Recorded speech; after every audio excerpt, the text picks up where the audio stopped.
نہیں، بس اس کے لیے اتنا کافی ہے۔ کرامتیں اس کے لیے فائدہ مند نہیں ہیں۔ کرامت اس کے لیے کیا فائدہ کریں گے؟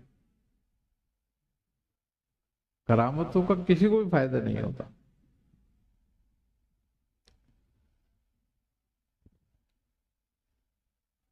حضرت شیخ عبداللہ شاہ شتاری رضی اللہ تعالیٰ عنہ کے ذریعے بہت زیادہ برہمنوں نے اسلام قبول کیا۔ اسی لیے نا کہ آپ نے سفر بہت کیا، آپ لوگوں سے کو دعوت دیتے تھے، رجوع لوگ آپ سے کرتے تھے، اور آپ کے ارشادات اور آپ کی حیات اور آپ کا طور طریقہ، آپ کی سنت کی پابندی، یہ سب دیکھ کے لوگ آپ سے بہت متاثر ہوتے تھے۔